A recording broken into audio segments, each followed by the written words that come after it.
Assalamualaikum students, welcome to biology with Marico, and today we are going to start a new topic that is pancreas. Pancreas एक और gland है जिसको हम dwell gland भी कहते हैं। क्यों? क्योंकि इसके अंदर एक्सोक्राइन ग्लैंड और एंडोक्राइन ग्लैंड दोनों ही नेचर के जो ग्लैंड है उसे हम पेनक्रियास कहते हैं। पेनक्रियास जो है वो 6 इंचेस लॉन्ग होता है और लीफ लाइक स्ट्रक्चर है, एब्डोमिनल कैविटी के अंदर मौजूद होता है और between the stomach and small intestine, और we can say the below the stomach and above the small intestine. ये दोनों ही एक्सोक्राइन और एंडोक्राइन ग्लैंड होते हैं। एक्सोक्राइन वो जो पेनक्रियाटिक जूस या उसके प्रोडक्ट को रिलीज़ करते हों, और एंडोक्राइन वो उसके पास डक्ट ना हो लेकिन वो तभी भी उनका जो प्रोडक्ट होता है वो हार्मोन्स होते हैं। एंडोक्राइन हार्मोन्स को रिलीज़ करवाते हैं और हमने पहले पढ़ा भी है। एंडोक्राइन पार्ट जो होता है उसके अंदर पैचेस ऑफ सेल्स होते हैं जिसको हम आइलेट्स ऑफ लैंगरेंस कहते हैं। ठीक है, मतलब एक पैकेट होता है सेल्स का, मीन्स के एंडोक्राइन वो पार्ट है जिसके अंदर बहुत सारे सेल्स मौजूद होते हैं जिसको हमने एक पर्टिकुलर नाम दे दिया है। It is involve in regulating glucose metabolism. ये ग्लूकोज के मेटाबॉलिज्म को रेगुलेट करता है। जब भी ग्लूकोज का लेवल इंक्रीज़ हो या डिक्रीज़ हो उसको up to the normal condition पहुंचाता है। तो अगर एक कंडीशन है हमारे पास, वो है कि ग्लूकोज जो है वो ब्लड के अंदर अगर हाई हो जाता है, तो ये ग्लूकोज का लेवल अगर हमारी बॉडी के अंदर हाई हो जाता है तो उस कंडीशन में इंसुलिन को रिलीज़ या सिक्रेट करवाया जाता है ताकि ब्लड के अंदर जो ग्लूकोज का लेवल है वो डिक्रीज़ हो सके। दूसरी कंडीशन हमारे पास ये है कि अगर ब्लड के अंदर ग्लूकोज का लेवल डिक्रीज़ हो जाता है या लो हो जाता है तो उस कंडीशन के अंदर ग्लूकागॉन रिलीज़ करवाया जाता है, सीक्रेट करवाया जाता है। और ग्लूकागॉन क्या करता है, ब्लड के अंदर जो ग्लूकोज का लेवल है वो up to the normal condition और इंक्रीज़ करवा देता है ताकि वो नॉर्मल कंडीशन पे आ जाए। The regulation of blood glucose की रेगुलेशन जो है वो दो तरह से होती है, एक इंसुलेशन और ग्लूकागॉन के ज़रिए से होती है। अगर इंक्रीज़ है डिक्रीज़ करवाने के लिए इंसुलिन सिक्रेट होता है, अगर डिक्रीज़ है तो इंक्रीज़ करवाने के लिए ग्लूकागॉन रिलीज़ होता है। तो ये दोनों कंडीशन जो हैं वो अपोजिट होती हैं। ठीक है, हर चीज़ के अपोजिट होती हैं, तो इसलिए इस चीज़ को रेगुलेट करवाने के लिए फीडबैक मैकेनिज़्म होता है। हमने पढ़ा था कि हमारे बॉडी को मेंटेन करवाने के लिए एक मैकेनिज़्म होता है जो कि फीडबैक मैकेनिज़्म कहलाता है। उसकी दो टाइप्स होती हैं, एक पॉजिटिव और एक नेगेटिव। तो यहाँ पे जो फीडबैक की जो टाइप यूज़ हुई है वो है नेगेटिव, मीन्स के डिक्रीज़ हो रहा है तो उसको इंक्रीज़ करवाया जा रहा है, तो मीन्स के ऑपोजिट रिएक्शन करवा रहा है। नेगेटिव मीन्स कि किसी भी इफेक्ट को अपोजिट करना in relation to the opposite.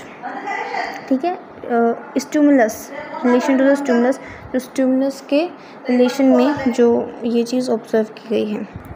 अगर इस डायग्राम में देखें तो ये पेनक्रियास के डायग्राम है। इसमें क्लियरली बताया गया है कि ये अबव द स्मॉल इंटेस्टाइन होता है।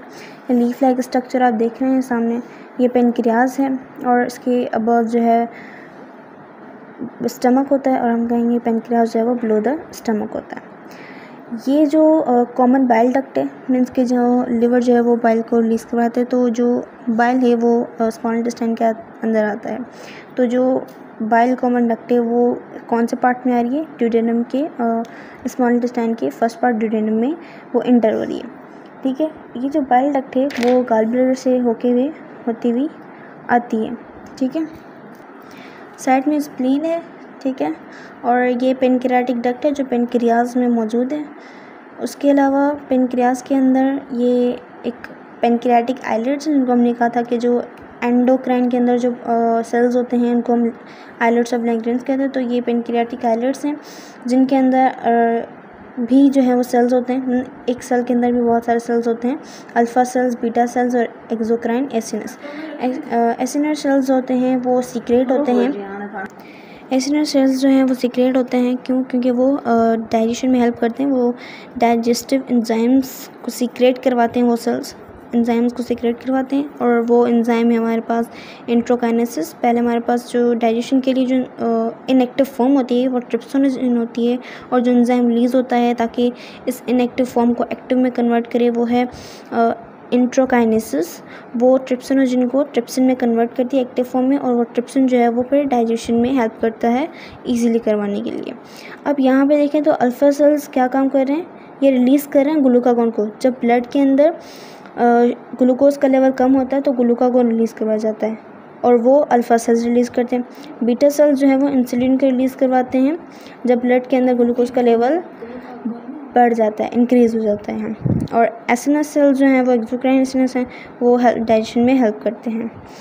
सेकंड टॉपिक है डायबिटिक मेलियाइटिस। ये एक डिसऑर्डर है पेनक्रियास का। अब इसमें दो टाइप होती हैं डिसऑर्डर की। इंसुलिन है वो बिल्कुल भी नहीं होता है, नॉन इंसुलिन प्रोड्यूस ही नहीं होता है। अगर होता भी है बहुत सारी अमाउंट में होता है, लेकिन वो इनसफिशिएंट हो जाता है, बहुत कम हो जाता है। तो दो टाइप्स होती हैं पेनक्रियास के डिसऑर्डर की। एज अ रिज़ल्ट क्या होता है कि ग्लूकोज का लेवल जो है वो ब्लड के अंदर हाई हो जाता है। जब ग्लूकोज का लेवल हाई होता है तो फिर एक्सेस अमाउंट में ग्लूकोज जो है वो यूरिन के थ्रू एक्सक्रिएट हो जाती है फ्रिक्वेंटली। फिर यूरिन जो है बॉडी से मैनी टाइम्स जो है वो रिलीज़ होता रहता है। तो इससे क्या होता है, पेशेंट जो है वो थर्स्टी फील करते हैं कि ग्लूकोज का लेवल मतलब ग्लूकोज जो है बॉडी से बाहर चला गया है, बिकॉज ग्लूकोज हमारे लिए बहुत ज़रूरी होता है, लेकिन वो एक्सेस अमाउंट में ब्लड के अंदर आ गया और ब्लड जब फिल्ट्रेट होता है तो ग्लूकोज बॉडी से बाहर चला जा रहा है। तो उससे पेशेंट को जो है वो थर्स्टी फील होगा और हंग्री फील होगा। In the absence of using storage glucose by the cells, तो पेशेंट जो है वो वेट लॉस करना स्टार्ट कर देते हैं और वो टायर्ड फील करते हैं, फटीग जो फील करना स्टार्ट कर देते हैं। अब नेक्स्ट है हमारे पास वे टू मैनेज डायबिटिक मेलियाइटिस। अब ये 4 वेज़ हैं ताकि हम डायबिटिक मेलियाइटिस के पेशेंट्स हैं मतलब जो भी हैं, तो वो जो है किस तरह से अपनी डाइट को मैनेज करें। बैलेंस डाइट, अपनी डाइट को बैलेंस करें। एक्सरसाइज मीन्स कि जब हम एक्सरसाइज करते हैं तो मसल्स जो है वो वर्क करना स्टार्ट कर देते हैं और ग्लूकोज जो है वो फिर विदाउट द इंसुलिन फिर मसल्स के अंदर जाना स्टार्ट हो जाता है। वरना हम खाना खा के बैठ जाते हैं तो वो ग्लूकोज जो है वो ब्लड के अंदर होता है, मसल्स के अंदर जा नहीं रहा होता। तो इसलिए एक्सरसाइज करना लाजमी होती है ताकि मसल्स की मूवमेंट हो, कॉन्ट्रैक्शन रिलैक्सेशन हो, ताकि ग्लूकोज जो है वो डायरेक्टली मसल्स के अंदर इंटर हो जाए। मेडिकेशंस करनी पड़ती हैं और ब्लड ग्लूकोज को मॉनिटर किया जाता है कि किस टाइम पे कितना ग्लूकोज जो है वो मसल्स के अंदर जा रहा है और ब्लड के अंदर कितना है। अब है dietary management of diabetes. Dietary management के अंदर हमें ये मैनेजमेंट करना होता है मीन्स कि कार्बोहाइड्रेट का लेवल कितना है हमारी बॉडी के अंदर और कितना नहीं है, और अप्रोप्रिएट अमाउंट में फिजिकल एक्टिविटी करनी होती है ताकि वो डायबिटीज़ कंट्रोल जो है वो उसमें इंपॉर्टेंट रोल है इसका। अब वैरायटी ऑफ फूड्स हम इंटेक करें तो उसमें भी आपको बैलेंस रखना चाहिए कौन सा फूड आपके लिए बॉडी के लिए ज़रूरी है और डायबिटीज़ के पेशेंट के अंदर कौन सी चीज़ जो है वो ज़रूरी नहीं चाहिए बैलेंस डाइट करने के लिए। अब एक प्रिंसिपल है 3 लो 1 हाई। 3 लो मीन्स के लो फैट होना चाहिए, फैट ज़्यादा बढ़ना नहीं चाहिए, लो सोडियम होना चाहिए, सॉल्ट का लेवल जो है वो कम होना चाहिए और शुगर का लेवल भी जो है वो कम होना चाहिए। फाइबर्स जो है वन हाई चीज़, फाइबर जो है वो हाई होना चाहिए। अब सैचुरेटेड फैट उसका इंटेक जो है वो उसको जो है वो सैचुरेटेड फैट को इंटेक रिड्यूस करना चाहिए, मतलब सैचुरेटेड फैट जो होता है उसको जो है वो रिड्यूस करना चाहिए। ट्रांस फैट जो होता है मिक्सचर ऑफ हाई फैट होता है, ठीक है, और सोडियम जो है वो हार्ट की डिजीज़, हाइपरटेंशन, ब्लड प्रेशर जो भी होता है उसके लेवल को डिक्रीज़ करता है। अब हमें controlling of intake of energy, जो कि हमें एनर्जी कितनी इनटेक हो रही है उसको भी कंट्रोल करना होता है।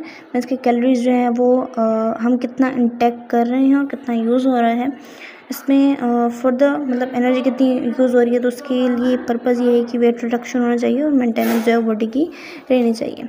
In the case of blood insulin, अगर लो ब्लड इंसुलिन जो होगा बॉडी के अंदर इंसुलिन कम होगा, लो होगा, तो उसमें क्या होता है कि इंसुलिन जो है वो बॉडी के अंदर इंजेक्ट किया जाता है थ्रू द एनिमल से ड्राइव की जाती है, मतलब एक इंजेक्शन होती है एनिमल्स में दी जाती है या डीएनए को एक्सचेंज करवाया जाता है, उसकी कॉपीज़ बना के देते हैं, उससे जो है वो इंसुलिन मिलती है, देन फिर एनिमल्स और फिर ह्यूमंस में जो है वो इंजेक्ट की जाती है।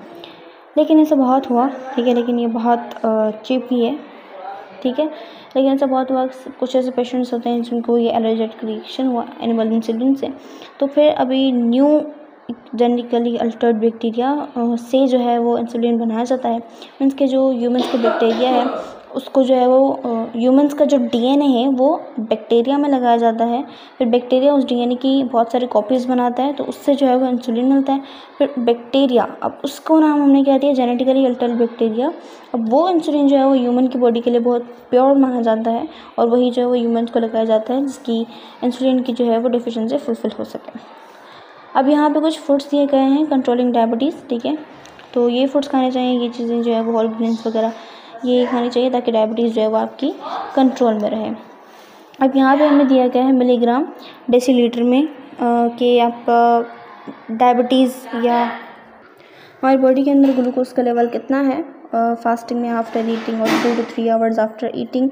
नॉर्मल कंडीशन में क्या चीज़ होती है, मतलब अब है कि नॉर्मल में फास्टिंग अगर हम रख रहे हैं तो उसमें हमारा जो ग्लूकोज लेवल है वो 80 to 100 होगा।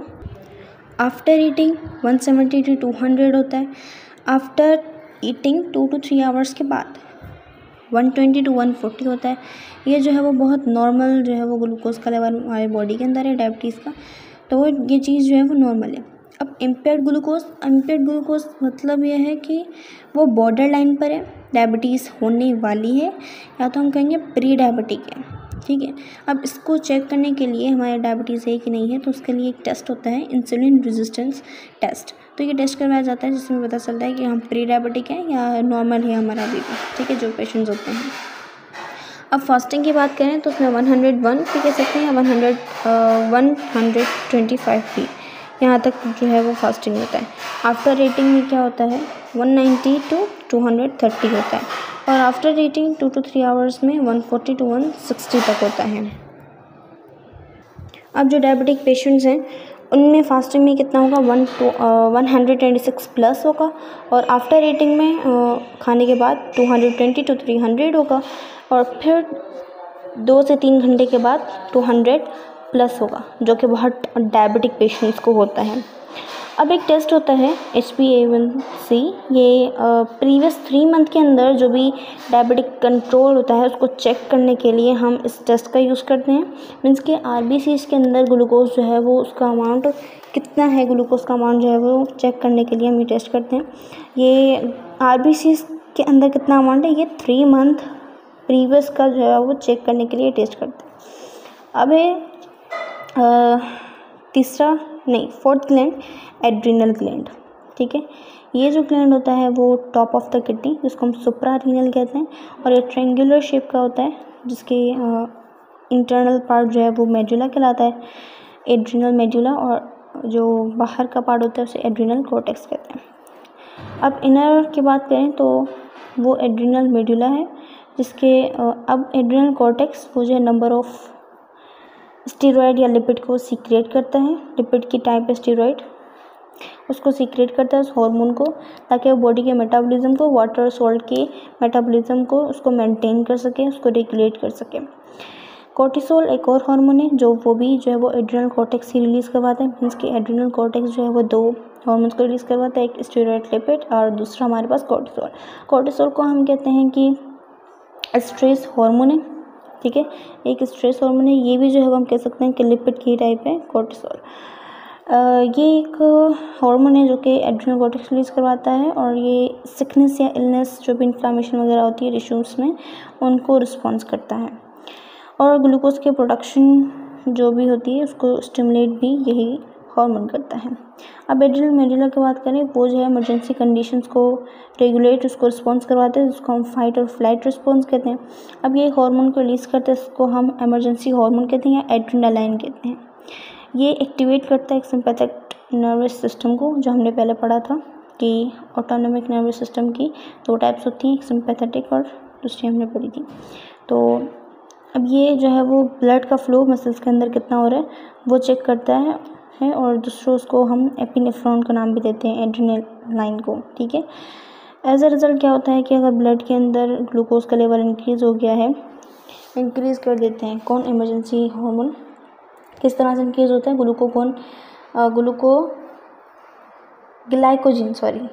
ग्लाइकोजिन जब स्टोर होता है इन द फॉर्म, ग्लूकोज को स्टोर किया जाता है in the form of glycogen, तो ग्लाइकोजिन को फिर जो है वो ब्रेक डाउन करके ग्लूकोज में कन्वर्ट किया जाता है। तो मीन्स के ब्लड के अंदर ग्लूकोज का लेवल इंक्रीज़ हो जाता है। तो एज अ रिज़ल्ट क्या होता है कि बॉडी रिस्पॉन्ड करती है एमरजेंसी सिचुएशंस को क्विकली।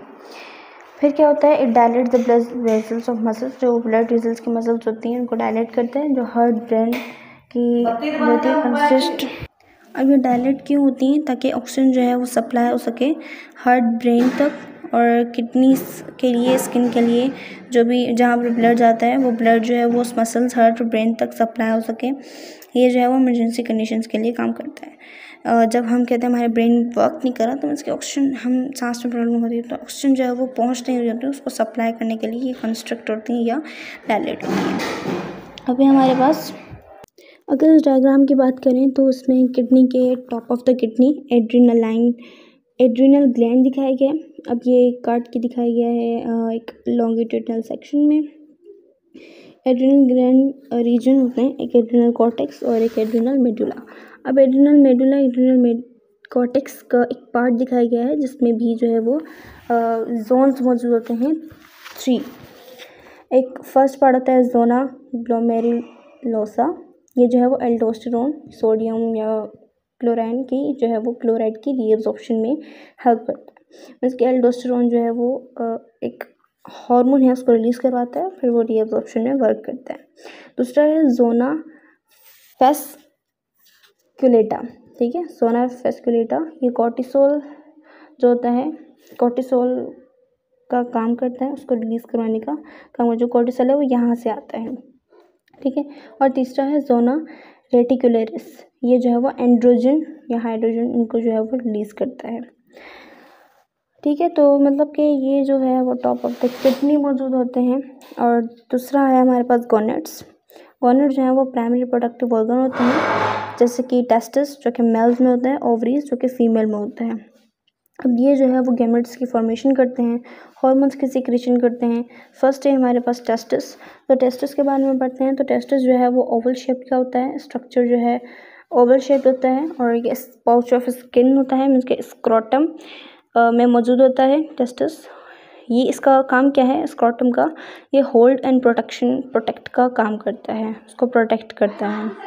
अब ये जो है सीक्रेट करता है हार्मोन को, जिसको हम टेस्टोस्टेरोन कहते हैं, ठीक है। ये भी एक एंड्रोजन की टाइप है, एंड्रोजन हार्मोन की टाइप है, जिसको हम टेस्टोस्टेरोन कहते हैं, जो टेस्टिस को हार्मोन को सीक्रेट करता है।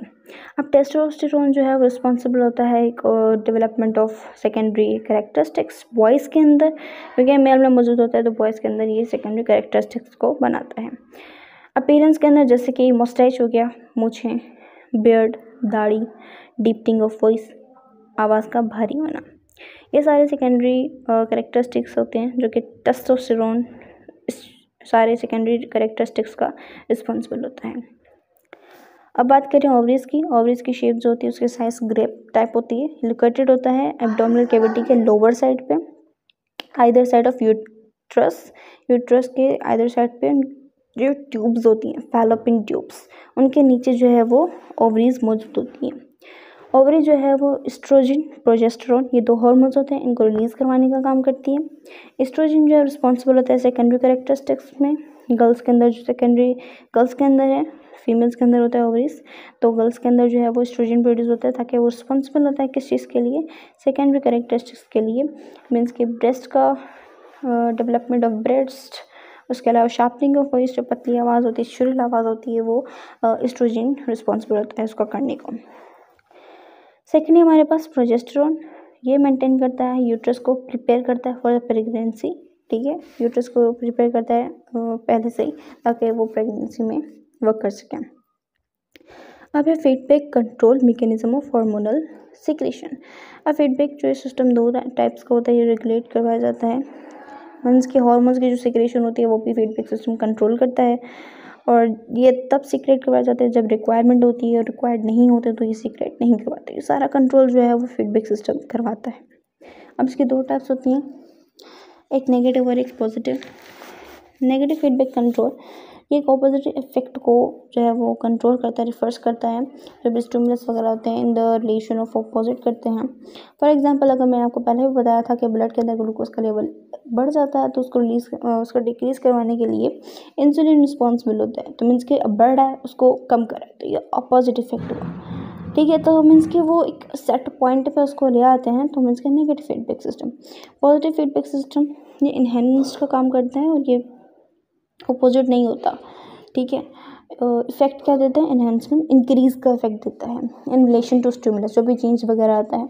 जैसे कि चेंज क्या है, जो इन्फेंट्स होते हैं, जो बच्चे, वो सक करते हैं निपल ऑफ हिज मदर, ठीक है।